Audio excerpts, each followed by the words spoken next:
Sir, मंत्री जी आपसे मिलना चाहते हैं। टंडेल का नाम है क्या इसमें? जी नहीं सर।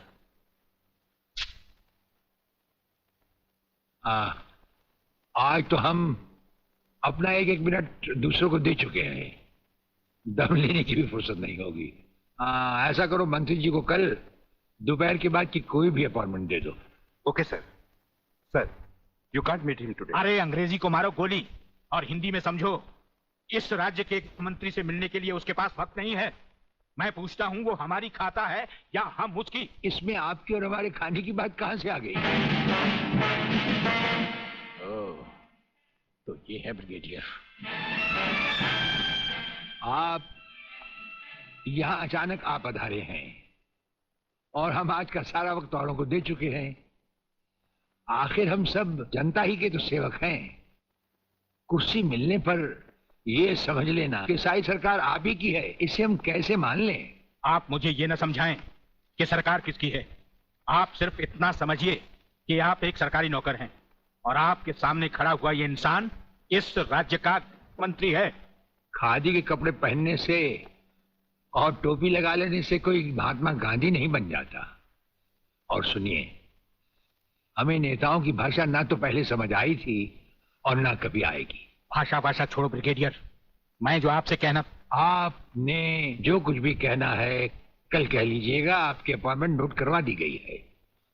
और एक बात ये भी याद रखिए कि हमसे बगैर अपॉइंटमेंट के कोई नहीं मिल सकता।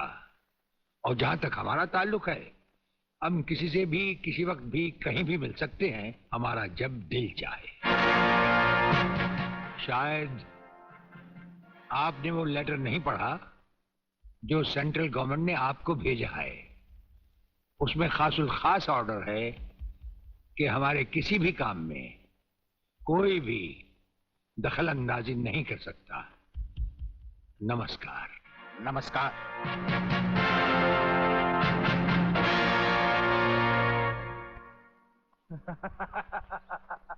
Really? ओए, हाँ, गुड मॉर्निंग अंकल। अरे अंग्रेजी को मारो गोली और हिंदी में बात समझो। हिंदी में तुम ये बताओ, तुम्हारे पिता कहाँ हैं? पिताजी, अंकल तो ऊपर बैठे हुए हैं, आप ही का इंतजार कर रहे हैं। राधा, तुम्हारे पिताजी बड़े उखड़े हुए लगते हैं। लगता है there is something wrong in the ministry।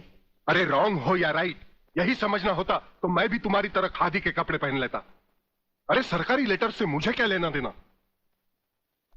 देखो, तुम अभी से इतने ढीले पड़ जाओगे तो पूरी सरकार को भारतवर्ष से कैसे खत्म करोगे? वो सिर्फ एक मिलिट्री ऑफिसर है और हमें पूरी मिलिट्री फोर्स के साथ लड़ना है।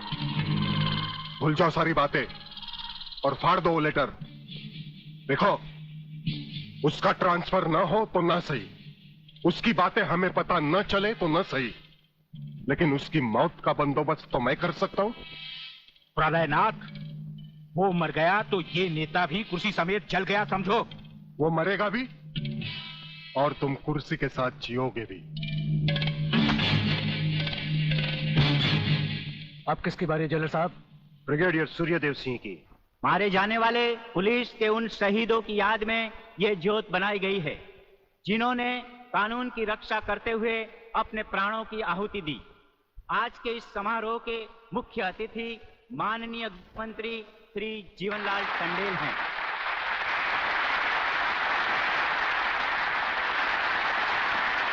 और इस ज्योत का उद्घाटन एक महान योद्धा, परमवीर चक्र विजेता ब्रिगेडियर सूर्यदेव सिंह के हाथों से होगा।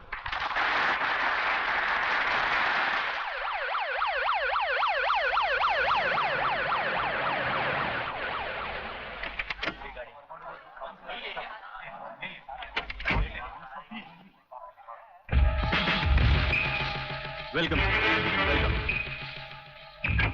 प्लीज।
सर, ये आपने क्या किया? फायरिंग का ऑर्डर क्यों दिया सर? आपकी एक गलती से कितनी जाने गई, इसका जवाब कौन देगा ब्रिगेडियर साहब? मिस्टर तिवारी, इसका जवाब अब ब्रिगेडियर को ही देना होगा, और वो भी अदालत में।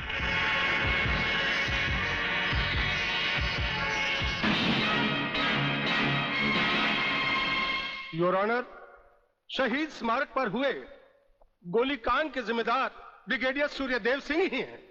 इन्हीं के कहने पर गोली चलाई गई, जिसमें कई बेगुनाह लोग मारे गए। अब मैं अदालत के सामने कुछ ऐसे गवाह पेश करूंगा जो इस हादसे को साबित कर देंगे।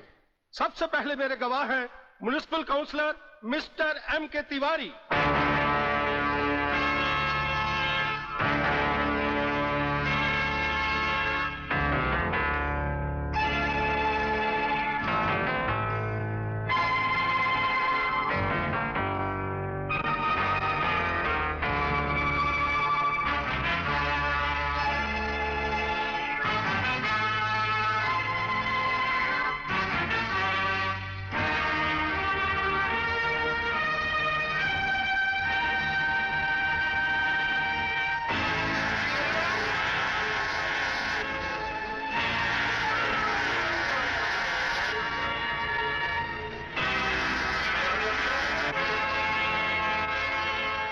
योर ऑनर, अब हमारा आखिरी एक ऐसा चश्मदीद गवाह है जिसकी सच्चाई पर कोई शक नहीं कर सकता, और वो है इंस्पेक्टर शिवाजीराव वागले।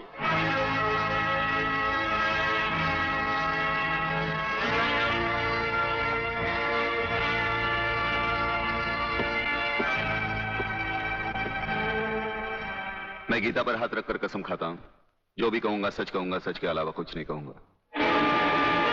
जज साहब, शहीद स्मारक पर जो भी कुछ हुआ मेरी आंखों के सामने हुआ। मुझे इस बात का ताज्जुब है और अफसोस भी है कि ब्रिगेडियर सूर्यदेव सिंह जैसे जिम्मेदार और सुलझे हुए अफसर ने ऐसा कदम क्यों उठाया जिससे निर्दोष लोग मारे गए। इस हत्याकांड के जिम्मेदार ब्रिगेडियर सूर्यदेव सिंह ही हैं।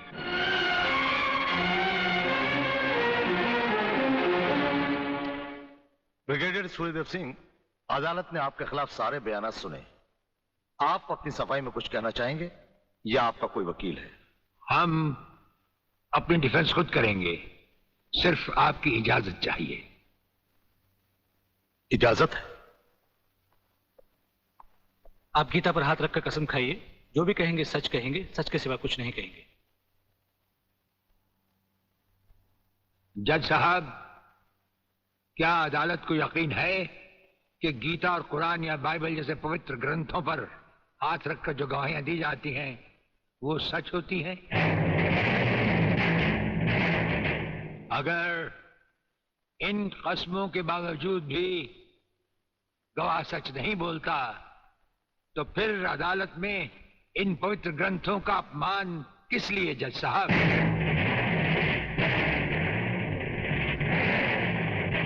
अगर फैसला ऐसे सबूत और गवाहों की बिना पर ही होता है जो पैसे से खरीदे जा सकते हैं, तो बंद करवा दीजिए ऐसे रस्म रवाज जो कि झूठे हैं।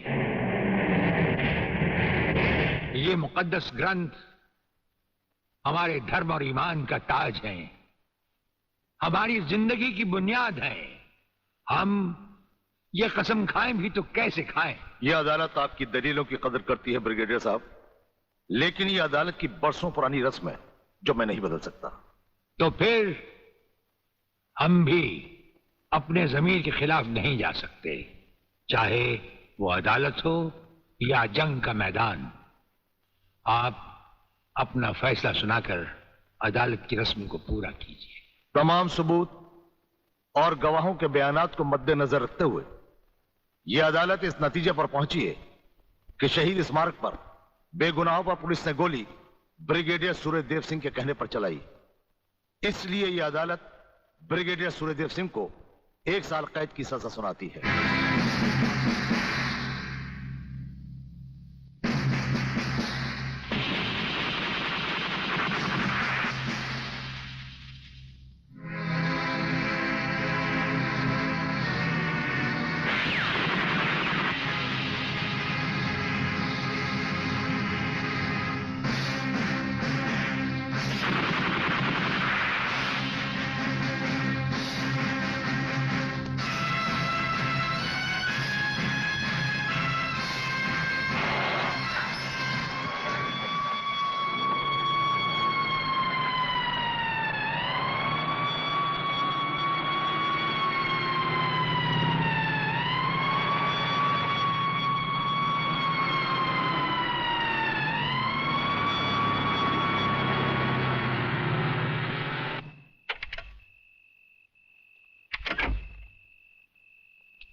हमारी मीटिंग का बंदोबस्त हो गया?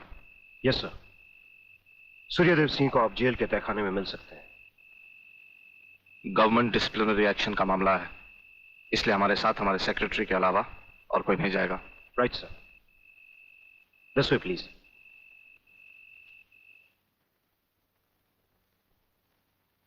आप इधर उधर देखने की तकलीफ मत उठाइए मंत्री साहब, हम देख भी चुके हैं और सुन भी चुके हैं। यहाँ दीवारें तो हैं लेकिन इनके कान नहीं। आपका वागले से अलग हो जाना, वागले का भरी अदालत में आपके खिलाफ बयान देना, आपका गिरफ्तार होना भाई ये सब मेरी समझ में पूरी तरह से नहीं आया। इसलिए तो आपको हमने याद किया है। और जब कभी जरूरी समझा जाता है तो इंस्पेक्टर वागले इसी तरह भेस बदल कर हमसे मिलने यहाँ आते रहते।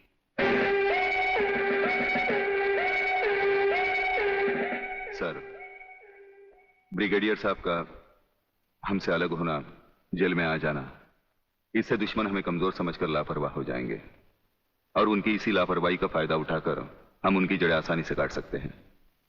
हम जिन जराइम की तलाश में हैं, उसकी कुछ जड़ें इस जेल की चार दीवारी में भी पैवस्त हैं। उन्हें ढूंढकर निकाल कर हमें खोदना होगा। और मंत्री साहब, आपसे खास बात ये कहना थी कि हमारी गैर हाजिरी में इंस्पेक्टर वागले आपसे हॉटलाइन पर बातचीत किया करेंगे। ये जब कभी भी आपसे कहें, आप हमारे लिए रिहाई के ऑर्डर भिजवा दीजिएगा। ठीक है, आप जब चाहेंगे आपकी रिहाई के ऑर्डर्स भिजवा दिए जाएंगे। नमस्कार। Cheers!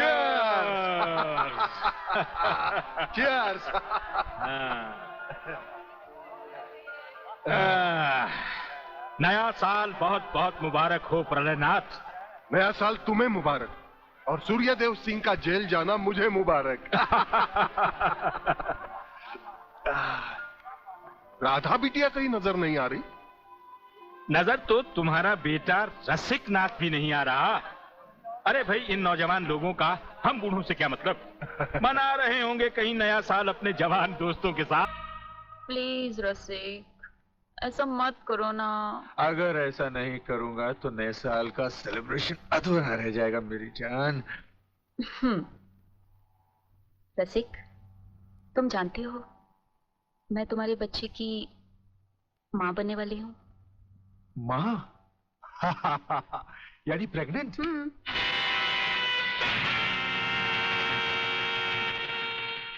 अनीता, तुम? हाँ, मैं। कह दो इसे भी, प्रेगनेंसी में परेशानी क्या है, करवा लो अबॉर्शन। शादी बाद में कर लेंगे, अभी तो हम बच्चे हैं। क्यों, यही कहा था ना तुमने मुझसे? और न जाने किस किस से कहा होगा। अनीता, अनीता, कब तक तुम मुझे यूं ही ब्लैकमेल करती रहोगी? राधा, राधा ये सब तुमसे झूठ बोल रही है। ये मुझे बदनाम करना चाहती है। इसकी बातों में मत आना तुम। मैं भी तुम्हारी तरह इसकी भोली भाली बातों में आकर इसके बच्चे की माँ बनने वाली हूँ। मेरे बच्चे की माँ? अरे ना जाने किस किस का पाप अपने पेट में पालकर तू मुझे उसका पाप बना रही है। रसिकनाथ, जिसका पाप मेरे पेट में है, उसे पापी का अंत करने आई हूँ।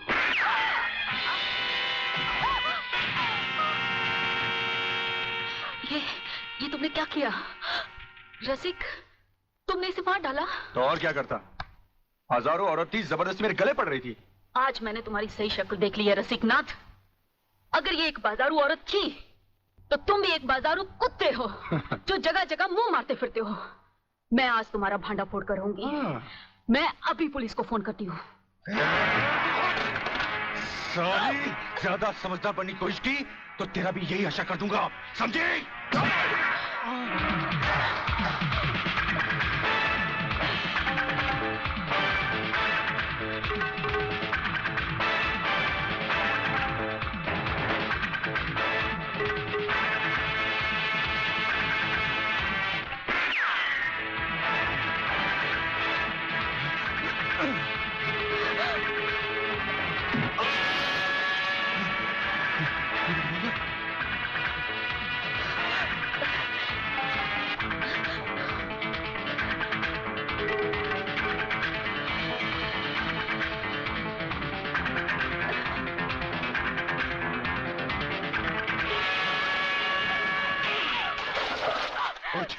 पुलिस को बताएगी,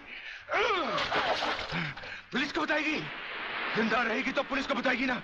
न रहे बांस न बजेगी बांसुरी। मैं तुझे खत्म कर दूंगा कमीनी।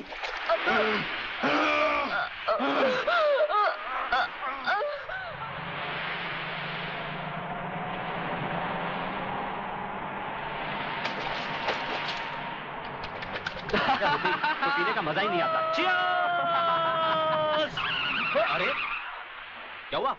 अबे सामने देख, लड़की की लाश। अरे नहीं यार, ये भी कोई हमारी तरह नशे और मस्ती में चूर लगती है। चलो उसे और पिलाते हैं, अपना भी नया साल सुधर जाए। अबे नया साल सुधारने के बच्चे अगर लफड़े में फंस गए ना तो जिंदगी बिगड़ जाएगी। हमें क्या मालूम वो जिंदा है या मुर्दा? क्यों संजू? कुछ भी हुआ लोग, मगर इंसानियत के नाते उसे देखना हमारा फर्ज है। चलो चलो देखते हैं।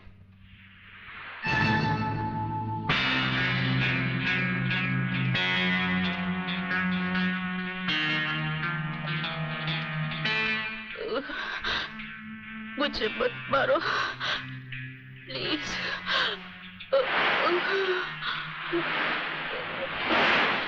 भगवान के लिए मुझे मत मारो।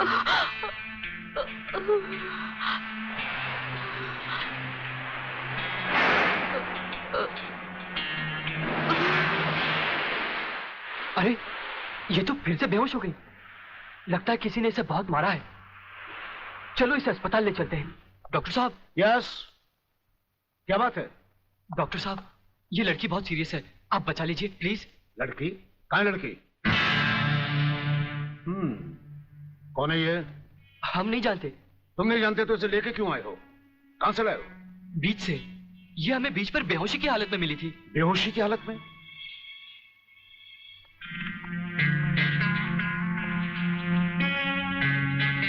इसकी हालत तुम लोगों ने इसके साथ 31st नाइट बना के तो नहीं की है ना? हम लोगों ने? ये क्या कह रहे हैं डॉक्टर साहब? नहीं नहीं, हम लोगों ने ऐसा कुछ नहीं किया। देखा तुम लोगों ने? मैं तुम लोगों को पहले ही कह रहा था। मगर नहीं यार, चुप रह तू, डरता क्यों है? डॉक्टर साहब, ये वक्त इधर उधर की बातों का नहीं है। हम पर भरोसा कीजिए और जल्दी से इलाज कीजिए। बातों से समझदार मालूम होते और मुंह से शराब की बदबू भी आ रही है। लेकिन भाई मेरे ये मामला तो पुलिस का है। पुलिस? हाँ। मगर पुलिस क्यों डॉक्टर साहब? क्योंकि इस तरह के केसेस पुलिस में दर्ज करवाए जाते हैं। मैं इंस्पेक्टर को अभी बुलाता हूँ। इंस्पेक्टर नीचे बैठा है। डॉक्टर साहब, संजय।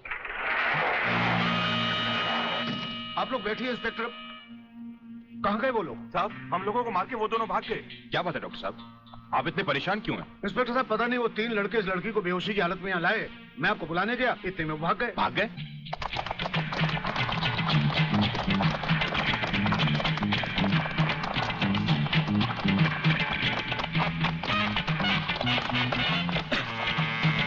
अरे जल्दी कर।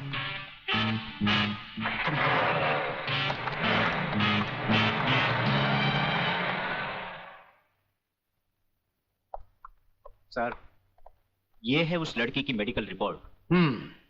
रेप केस है? नो सर, लड़की के पेट में 2 महीने का बच्चा है।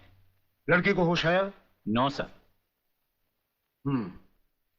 उसका कुछ अता पता? अब तो उसके होश में आने के बाद ही पता लगेगा कि वो कौन है और उसके पेट में बच्चा किसका है। Uncle save me uncle. अरे अंकल सेव मी अंकल। अरे बेटे, अंग्रेजी को मार गोली और हिंदी में समझा। क्या बात है? काकाश्री, पिताश्री मेरे परलोक सिधारने का प्रबंध कर रहे हैं। अरे तुम वो मेरी हत्या कर। तुम जैसी कमीना औलाद को मार डालना ही बेहतर होगा। देखता हूँ आज तुम्हें कौन बचाता है। प्रलयनाथ, तुम बीच में मत बोलो जीवनलाल। इस कमीने ने आज मेरी इज्जत मिट्टी में मिला दी है। मैं इसे जान से मारू। बात क्या है? क्या किया है इसने? ये बात तुम मुझसे पूछो तो अच्छा होगा। अच्छा अच्छा, रुक जाओ, शांति करो। बेटे रसिक, चलो उठो, बताओ क्या बात है? अंकल, अंकल मैं। हाँ हाँ बोलो, डरो मत। अंकल मैं एक लड़की से मोहब्बत करते हो, यही ना? हाँ। तुम भी कमाल करते हो प्रलयनाथ। बेटे की मोहब्बत बर्दाश्त नहीं कर पाए, उसे मारने पर तो लाए। अरे मोहब्बत करना तो आजकल के नौजवानों का फैशन है। बात यह नहीं है जीवनलाल, सच तो यह है कि इसकी मोहब्बत के चक्कर में वो लड़की इसके बच्चे की मां बनने वाली। ओहो, तो इसमें कौन सी नई बात है? करवा दो शादी। और अगर लड़की अपने बराबर की नहीं है तो करवा दो एबॉर्शन। मगर जीवनलाल बात यह है। अरे यार, ऐसे मामले में बात कुछ नहीं होती। सीधी सी बात है, अगर वो लड़की नहीं मानती तो पैसे वैसे देकर अपनी जान छुड़वा लो, और अगर फिर भी नहीं मानती तो तुम्हारे लिए किसी की जान लेना कौन सी नई बात है। प्रलयनाथ, तुम तो खामखा उस लड़की के लिए अपने बेटे की जान के पीछे पड़े हो। दरअसल बात यह है जीवनलाल कि वो लड़की तुम्हारी बेटी राधा है।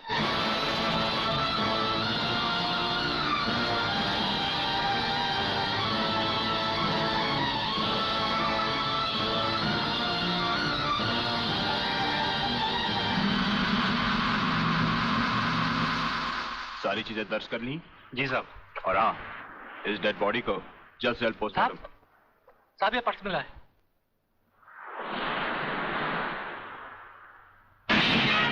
संजय आर चौहान।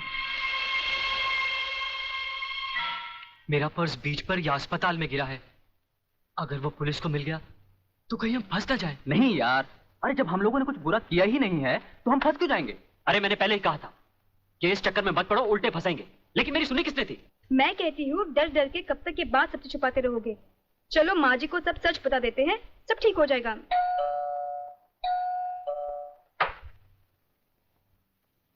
नमस्ते। नमस्ते। क्या बात है इंस्पेक्टर साहब? हम शक की बुनियाद पे आपके बेटे संजय और उसके 2 दोस्तों को गिरफ्तार करने आए हैं। गिरफ्तार? क्यों? क्या जुर्म किया है उन तीनों ने? ये आप अपने बेटे से पूछ लीजिए।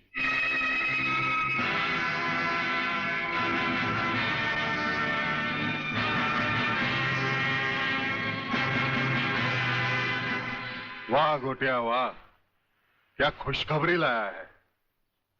डीआईजी रुद्र प्रताप का बेटा पुलिस के फंदे में।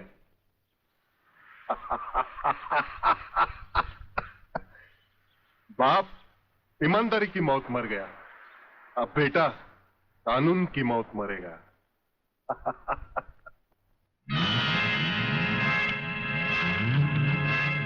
गोटिया आप देखना, मैं इस चश्मदीद गवाह को ऐसी मौत मारूंगा कि उसकी आंखें मुझे पहचानने से पहले ही बंद हो जाएगी। तुम उस डॉक्टर को खरीद लो और रिपोर्ट तैयार करवाओ जो मैं चाहता हूं। यह समय सोचने का नहीं है बेटी, यह हम दोनों की जिंदगी और मौत का सवाल है। पिताजी, पुलिस पूछेगी तो मैं क्या बताऊंगी, किसका नाम लूंगी?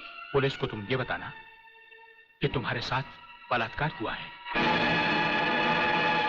हाँ बेटी, बलात्कार। प्रलयनाथ की प्रलय से बचने का ये एक ही तरीका है। तुम उन्हीं 3 लड़कों का नाम पुलिस को बता देना जिन्होंने तुम्हें अस्पताल पहुंचाया है। पिताजी, लगता है पापियों के साथ रहकर आपका दिमाग भी उन्हीं की तरह हो गया है।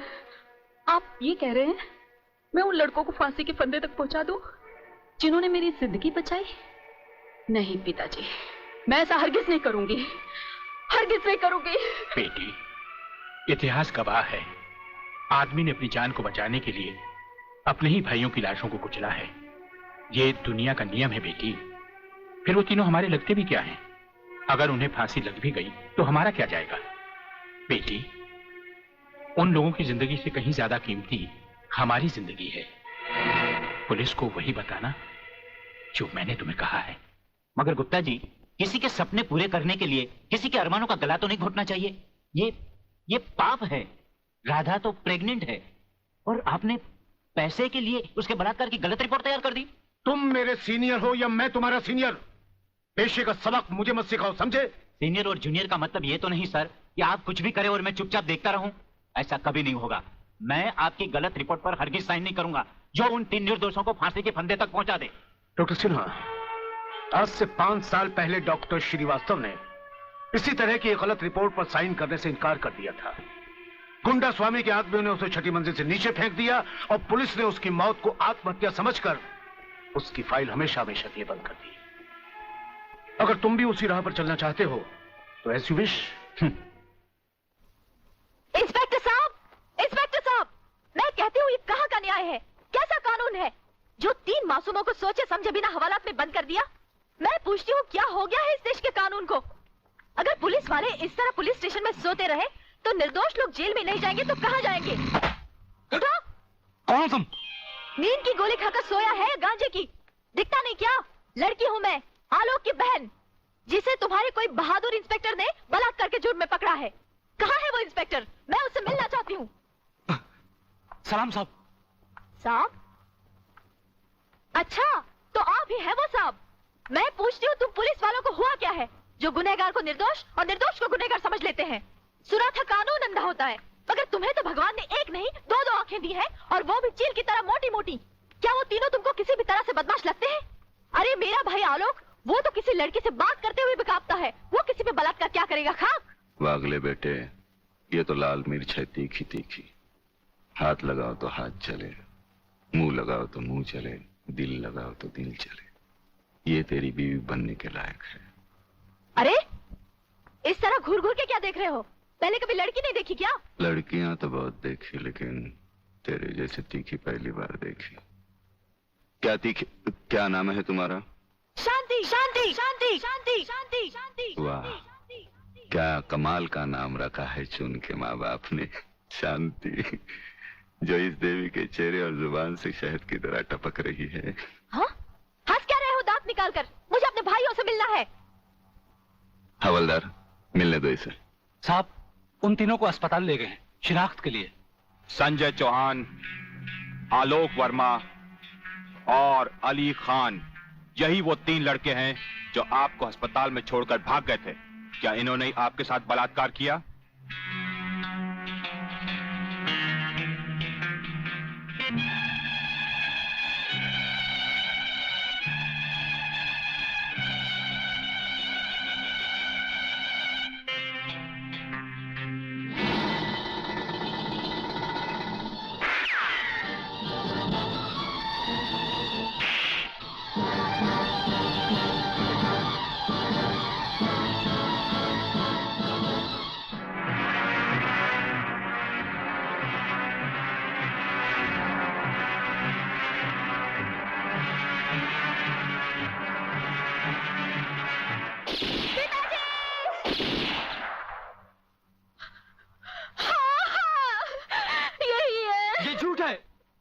ये सरासर झूठ है। हाँ, हमने कोई बलात्कार नहीं किया। सच कह रहा है मेरा बेटा। इंस्पेक्टर साहब, ये झूठी है ये। तुम लड़की नहीं, लड़की के नाम पर एक कलंक हो। अरे जरा इन मासूम चेहरों को देखो जिन पर तुमने मौत की स्याही पोत दी है। इनकी सहमी हुई आंखों को देखो जिनमें तुमने मौत की दहशत भर दी है। और फिर मेरी आंखों में आंखें डालकर देखो, क्या इन्होंने तुम्हारे साथ बलात्कार किया था? इंस्पेक्टर, कौन है ये औरत? इसे बाहर ले जाओ। हवलदार, पकड़ लो इसको। खबरदार, अगर किसी ने भाभी को हाथ लगाया तो।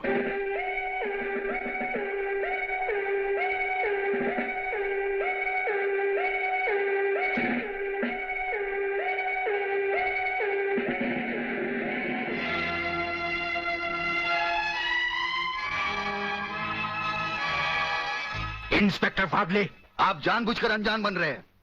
आप अच्छी तरह जानते हैं कि ये डीआईजी रुद्र प्रताप चौहान की पत्नी है।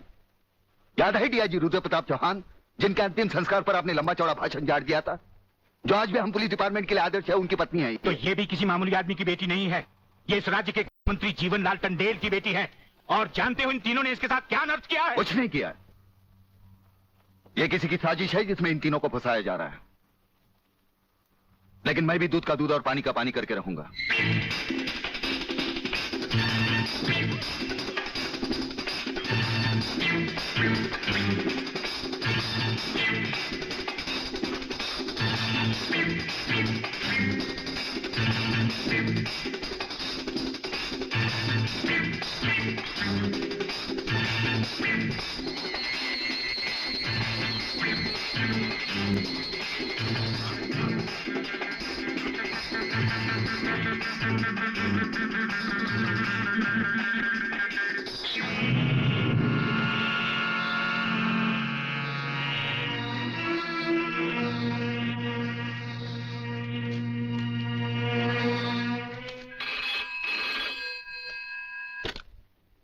हरिप्रसाद स्पीकिंग।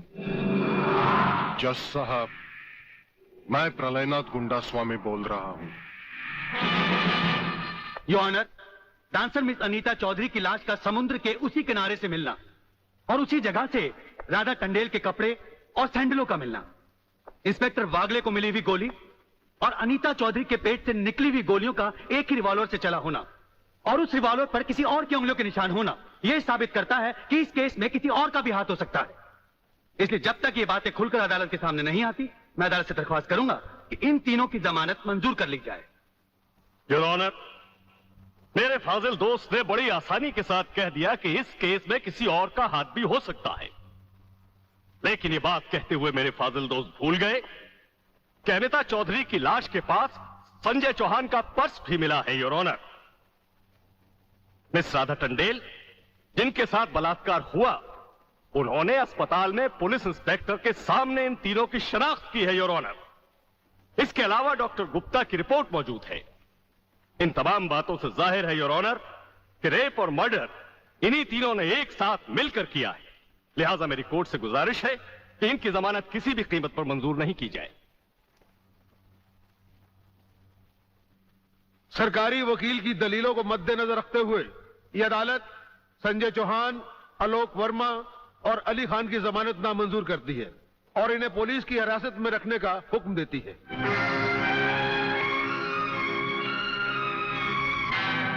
योर ऑनर, मैं इंस्पेक्टर वागले इस केस की छानबीन मैं कर रहा हूं।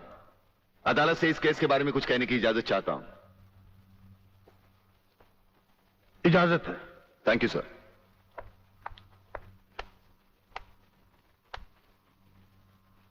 योर ऑनर, इंसाफ के इस मंदिर में आपको न्याय करते हुए कई साल हुए होंगे और इन सालों में आपके सामने रेप और मर्डर्स के अनगिनत केसेस भी आए होंगे।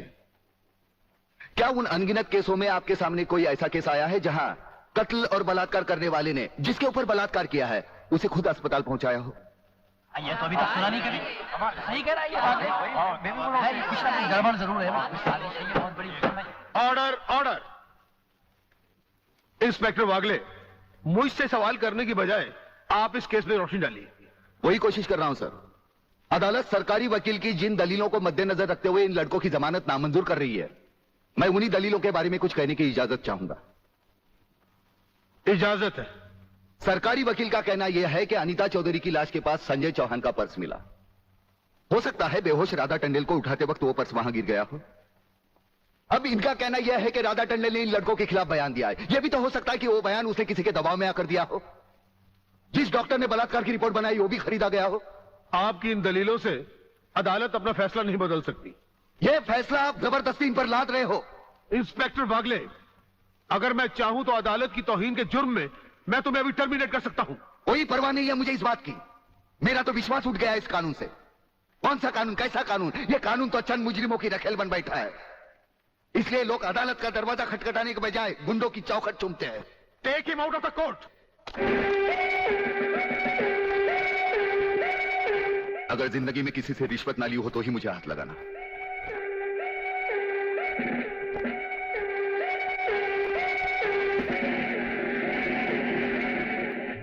इन्हें गिने भुक्कड़ लोगों की वजह से अदालत शतरंज की बिसात बन गई है, जहां कोई भी आकर कानून से खेल सकता है। लेकिन इन खिलाड़ियों को अगर मैंने सच्चा कानून नहीं सिखाया तो मेरा नाम भी शिवाजी राव वागले नहीं।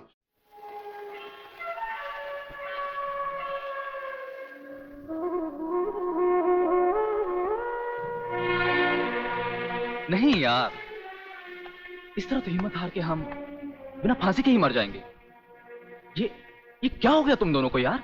अली, सोचता हूं मेरी बहन शांति पर क्या बीत रही होगी। मुझे पढ़ा लिखा कर एक बड़ा इंसान बनाने के लिए क्या कुछ नहीं किया उसने। लोगों के घर में काम कर करके अपने हाथों पे मेहंदी की जगह छाले डाल ली उसने। आलोक, तुम्हारी तो वो सिर्फ बहन है, मगर मेरे लिए वो बहन भी है और मां भी है।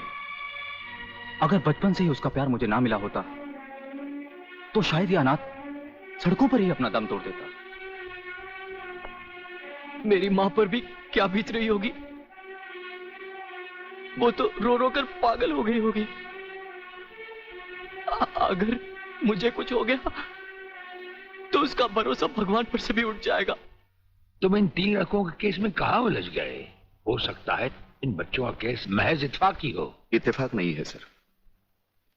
ये कड़ियां भले ही अलग अलग नजर आ रही हो, लेकिन अगर गौर से देखें तो ये सब एक ही जंजीर की कड़ियां हैं।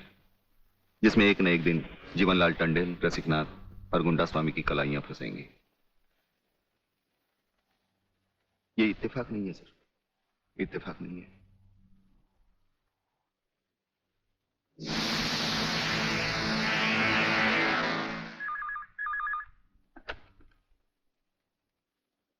हेलो सर, मैं तुम्हारी आवाज अच्छी तरह पहचानता हूं जेलर। तुम वहां से कुछ नहीं बोलोगे, सिर्फ सुनो, क्योंकि जब से तुम्हारी जेल में सूर्यदेव सिंह आया है तुम्हारी दीवारों के भी कान हो गए हैं। मुझे वागले और उसकी मीटिंग का पता चल चुका है। वो 3 लौंडों के केस की सीढ़ी बनाकर मुझ तक पहुंचे, उसके पहले उसकी सीढ़ी के हर डंडे को काटकर फेंक दूंगा मैं। सुनो जी, मुन्ना और उसके खतरनाक खूनी साथियों को आज रात को पुलिस की वर्दी में जेल से बाहर निकाल दो और उनको समझा दो पुलिस स्टेशन जाकर उन तीनों लड़कों का बिल आत्महत्या के नाम पर फाड़ दें।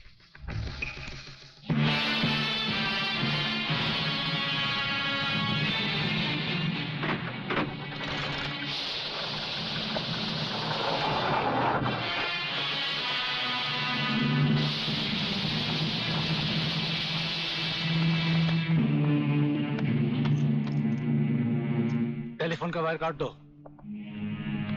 अब इसे बांध दो।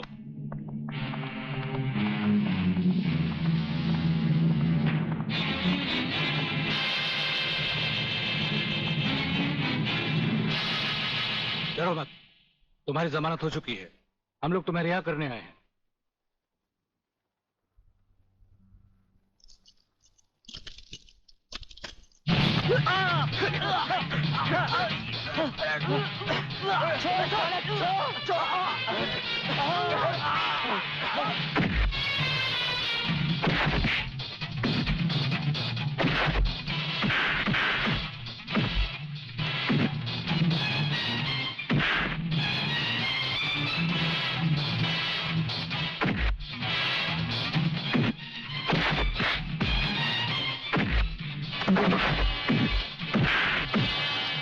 छोड़ना मत संजू।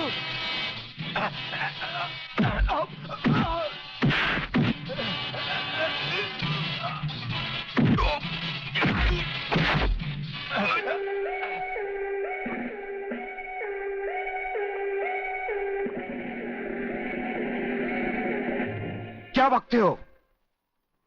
किसने बताया तुम्हें?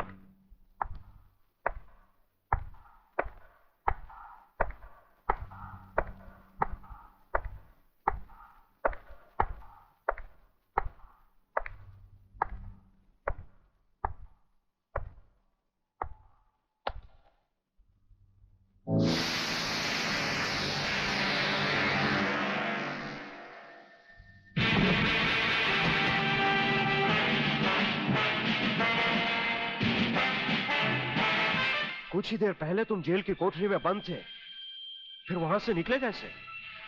और अपने ये कपड़े पहनकर यहाँ किसके हुक्म से आए? हम अपने हुक्म के खुद मालिक हैं। हम अपने हुक्म से ही अंदर आए थे और अपने हुक्म से बाहर चले जाएंगे। तुमसे अच्छी तरह मिल लेने के बाद। तुम्हें अच्छी तरह मालूम होना चाहिए कि तुम किसके सामने बैठे हो। हमें मालूम है, इसीलिए तो जूते तुम्हारे मुंह के सामने रखे हैं। तुम जैसे गद्दारों से हम नहीं, हमारे जूते ही मुंह लगाते हैं। सूर्यदेव सिंह! ब्रिगेडियर सूर्यदेव सिंह, भूल कैसे गए? हम आज भी ब्रिगेडियर हैं, कल भी ब्रिगेडियर थे। जेल में आना तो एक नाटक था तुम जैसे मुजरिम तक पहुंचने के लिए। और ये रहे तुम्हारे काम के कागज। ये हमारा रिहाई का ऑर्डर और ये है तुम्हारी गिरफ्तारी का वारंट।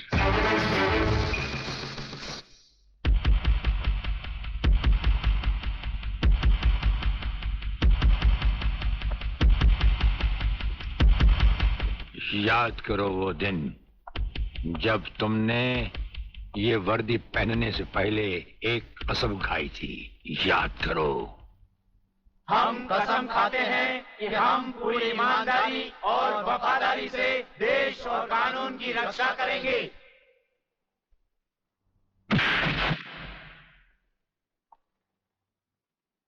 इन नंगों